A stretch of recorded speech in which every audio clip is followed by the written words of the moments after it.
A Gênese. Capítulo 10.1. Formação primária dos seres vivos. Tempo houve em que não existiam animais, logo, eles tiveram começo. Cada espécie foi aparecendo, à proporção que o globo adquiria as condições necessárias à existência delas. Isto é positivo. Como se formaram os primeiros indivíduos de cada espécie? Compreende-se que, existindo um primeiro casal, os indivíduos se multiplicaram. Mas, esse primeiro casal, donde saiu? É um desses mistérios que entendem com o princípio das coisas e sobre os quais apenas se podem formular hipóteses. A ciência ainda não pode resolver o problema, pode entretanto, pelo menos, encaminhá-lo para a solução. 2. É esta a questão primordial que se apresenta, que cada espécie animal saiu de um casal primitivo ou de muitos casais criados, ou, se o preferirem, germinados simultaneamente em diversos lugares? Esta última suposição é a mais provável. Pode-se mesmo dizer que ressalta da observação.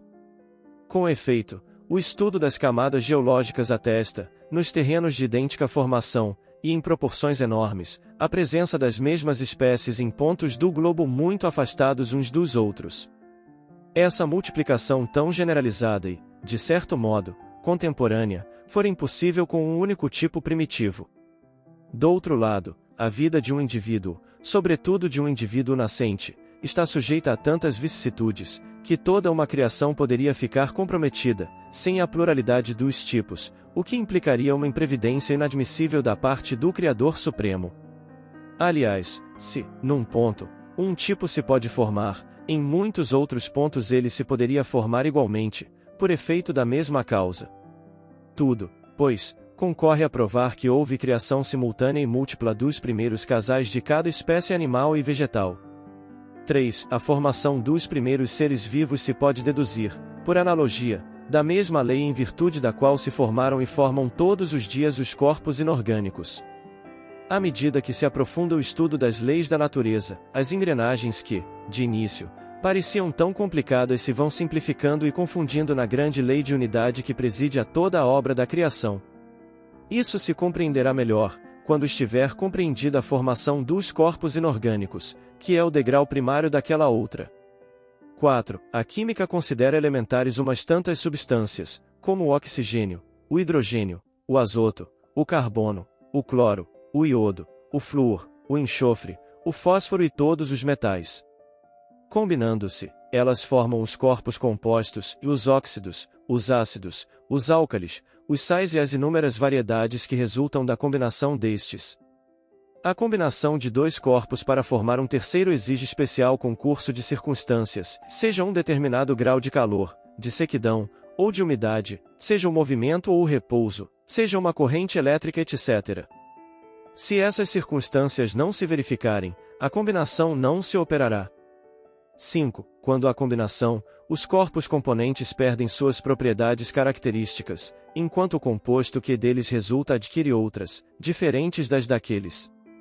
É assim, por exemplo, que o oxigênio e o hidrogênio, que são gases invisíveis, quimicamente combinados formam a água, que é líquida, sólida ou vaporosa, conforme a temperatura.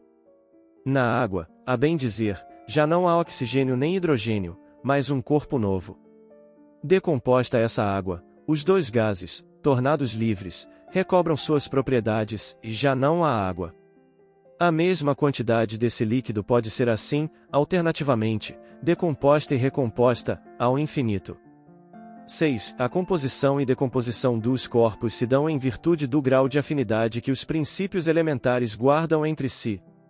A formação da água, por exemplo, resulta da afinidade recíproca que existe entre o oxigênio e o hidrogênio, mas, se puser em contato com a água um corpo que tenha com o oxigênio mais afinidade do que a que este tem com o hidrogênio, a água se decompõe, o oxigênio é absorvido e o hidrogênio se liberta.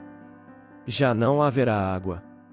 7. Os corpos compostos se formam sempre em proporções definidas, isto é, pela combinação de uma certa quantidade dos princípios constituintes.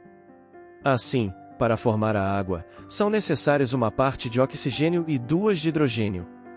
Se duas partes de oxigênio forem combinadas com duas de hidrogênio, em vez de água ter-se-á o deutóxido de hidrogênio, líquido corrosivo, formado, no entanto, dos mesmos elementos que entram na composição da água, porém, noutra proporção. 8. Tal, em poucas palavras, a lei que preside a formação de todos os corpos da natureza. A inumerável variedade deles resulta de um número pequeno de princípios elementares combinados em proporções diferentes. Por exemplo, o oxigênio, combinado em certas proporções, com o carbono, o enxofre, o fósforo, forma os ácidos carbônico, sulfúrico, fosfórico, o oxigênio e o ferro formam o óxido de ferro ou ferrugem, o oxigênio e o chumbo, ambos inofensivos, dão origem aos óxidos de chumbo, tais como o litargírio, o alvaiade, o mínio, que são venenosos. O oxigênio, com os metais chamados cálcio, sódio, potássio, forma a cal, a soda, a potassa. A cal, unida ao ácido carbônico, forma os carbonatos de cal ou pedras calcárias, tais como o mármore, a cré, as estalactites das grutas, unida ao ácido sulfúrico, forma o sulfato de cálcio ou gesso e o alabastro, ao ácido fosfórico, o fosfato de cálcio, base sólida, dos ossos, o cloro e o hidrogênio formam o ácido clorídrico ou hidroclórico, o cloro e o sódio formam o cloreto de sódio ou sal marinho. 9. Todas essas combinações e milhares de outras se obtêm artificialmente, em pequenas quantidades, nos laboratórios de química, elas se operam em larga escala no grande laboratório da natureza. Em sua origem, a Terra não continha essas matérias em combinação, mas, apenas, volatilizados, seus princípios constitutivos. Quando as terras calcárias e outras, tornadas pedrosas com o tempo, se lhe depositaram na superfície, aquelas matérias não existiam inteiramente formadas, porém, no ar se encontravam, em estado gasoso, todas as substâncias primitivas. Precipitadas por efeito do resfriamento, essas substâncias, sob o império de circunstâncias favoráveis, se combinaram, segundo o grau de suas afinidades moleculares.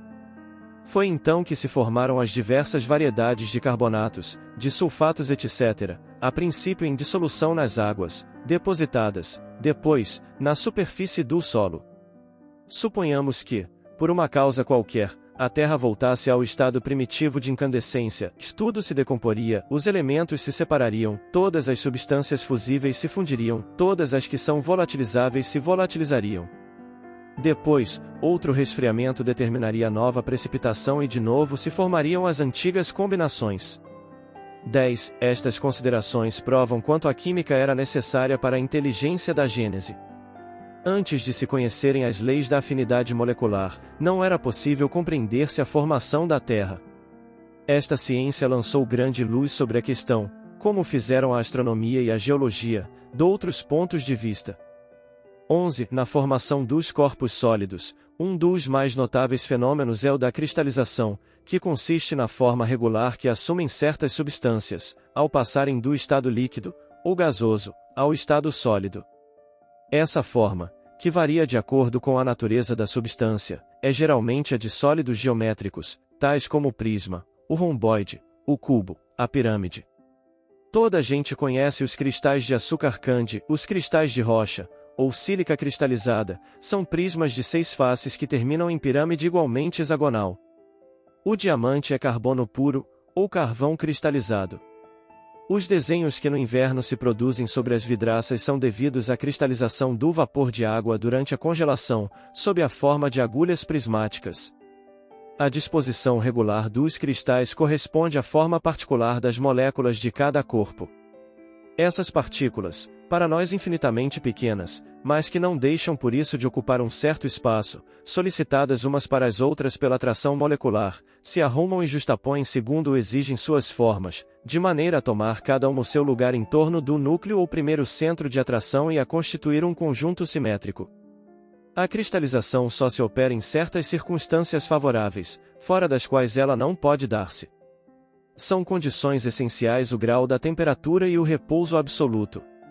Compreende-se que um calor muito forte, mantendo afastadas as moléculas, não lhes permitiria condensarem-se e que a agitação, impossibilitando-lhes um arranjo simétrico, não lhes consentiria formar senão uma massa confusa e irregular, donde o não haver cristalização propriamente dita.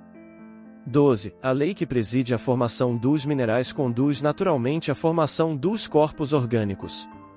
A análise química mostra que todas as substâncias vegetais e animais são compostas dos mesmos elementos que os corpos inorgânicos. Desses elementos, são o oxigênio, o hidrogênio, o azoto e o carbono os que desempenham papel principal. Os outros entram acessoriamente. Como no reino mineral, a diferença de proporções na combinação dos referidos elementos produz todas as variedades de substâncias orgânicas e suas diversas propriedades, tais como os músculos, os ossos, o sangue, a bile, os nervos, a matéria cerebral, a gordura, nos animais, a seiva, a madeira, as folhas, os frutos, as essências, os óleos, as resinas etc., nos vegetais. Assim, na formação dos animais e das plantas, nenhum corpo especial entra que igualmente não se encontre no reino mineral. Nota de Allan Kardec: o quadro abaixo, da análise de algumas substâncias, mostra a diferença de propriedades que resulta da só diferença na proporção em que entram os elementos constituintes. Sobre 100 partes, temos 13. Alguns exemplos comuns darão a compreender as transformações que se operam no reino orgânico, pela só modificação dos elementos constitutivos. No suco da uva, não há vinho, nem álcool, mas apenas água e açúcar.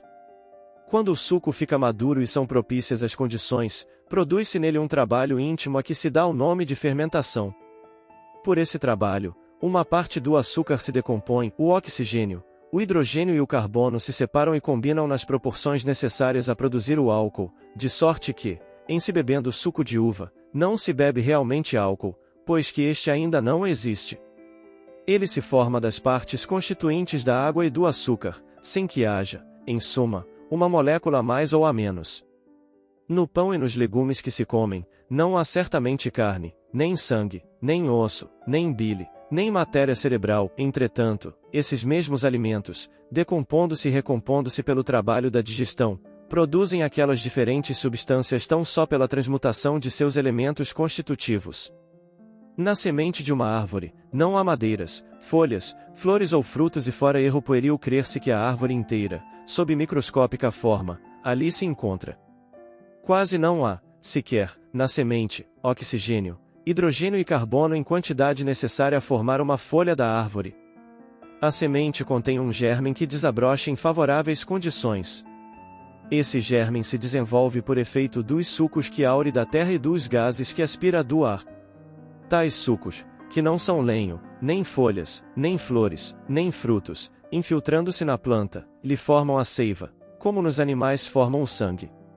Levada pela circulação a todas as partes do vegetal, a seiva, conforme o órgão a que vai ter e onde sofre uma elaboração especial, se transforma em lenho, folhas e frutos, como o sangue se transforma em carne, osso, bile etc.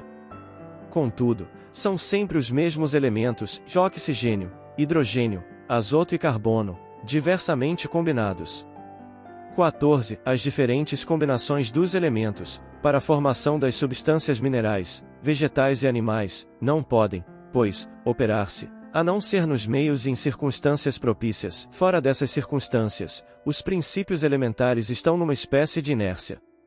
Mas desde que as circunstâncias se tornam favoráveis, começa um trabalho de elaboração, as moléculas entram em movimento, agitam-se, atraem-se, aproximando-se e se separam em virtude da lei de afinidades, e por suas múltiplas combinações, compõem a infinita variedade das substâncias. Desapareçam essas condições e o trabalho subitamente cessa, para recomeçar quando elas de novo se apresentarem. É assim que a vegetação se ativa, enfraquece, para e prossegue, sob a ação do calor, da luz, da umidade, do frio ou da seca, que esta planta próspera, num clima ou num terreno, e se estiola ou perece noutros. 15. O que diariamente se passa às nossas vistas pode colocar-nos na pista do que se passou na origem dos tempos, porquanto as leis da natureza não variam. Visto que são os mesmos os elementos constitutivos dos seres orgânicos e inorgânicos, que os sabemos a formar incessantemente, em dadas circunstâncias, as pedras, as plantas e os frutos, podemos concluir daí que os corpos dos primeiros seres vivos se formaram, como as primeiras pedras, pela reunião das moléculas elementares, em virtude da lei de afinidade, à medida que as condições da vitalidade do globo foram propícias a esta ou aquela espécie. A semelhança de forma e de cores, na reprodução dos indivíduos de cada espécie, pode comparar-se à semelhança de forma de cada espécie de cristal justapondo-se, sob a ação da mesma lei, as moléculas produzem conjunto análogo,